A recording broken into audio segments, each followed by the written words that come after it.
नमस्कार, मी भारती. तर आज आपण बनवणार आहोत शेपूची भाजी. तर त्यासाठी मी ताजी हिरवीगार अशी कांद्याच्या शेतातून भाजी उपटून घरी आणलेली आहे. बघू शकता तुम्ही, पालकही होता आणि मी स्वच्छ निवडून ही भाजी बारीक अशी औशीच्या साहाय्याने चिरून घेत आहे.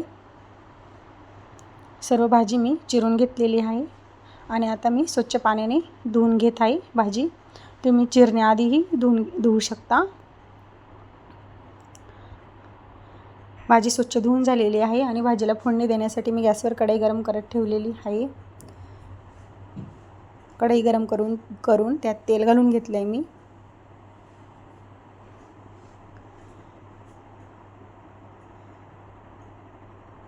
तेल व्यवस्थित गरम झालं की त्यात आपण जिरे टाकणार आहोत.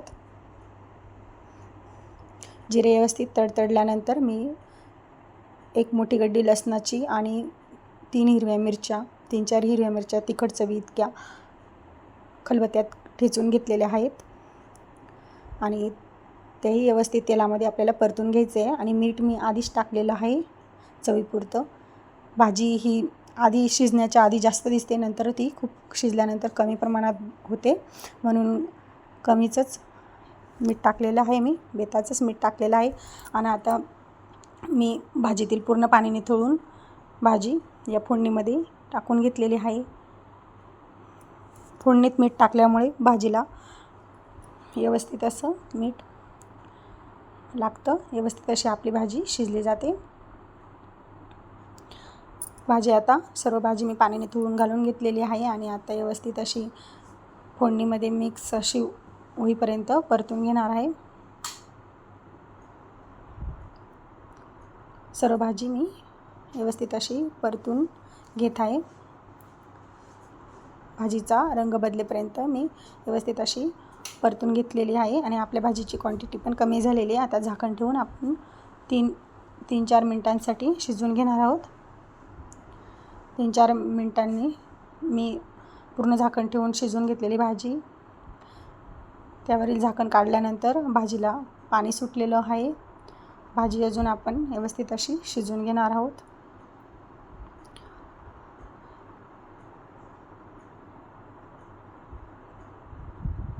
भाजी आपली शिजते तर त्यामध्ये मी शेंगदाण्याचा कूट घालून घेतलेला आहे.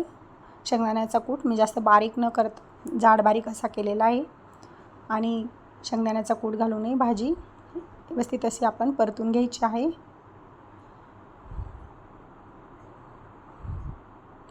भाजी व्यवस्थित परतून झाल्यानंतर मी पुन्हा झाकण ठेवून 2-3 मिनिटांसाठी ही भाजी शिजवून घेणार आहे.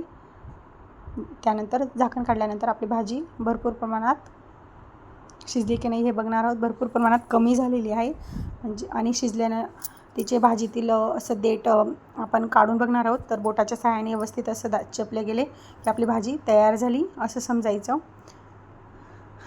तयार झालेली आहे आपली शेपूची भाजी. मी अजून 2-3 मिनटं सारखी हलवून घेतली आणि यामुळे भाजीतील जे थोडंफार पाणी होतं पाणीही पूर्ण आटून भाजी घट्टसर अशी आपली तयार झालेली आहे. माझी रेसिपी आवडल्यास लाईक शेअर करा.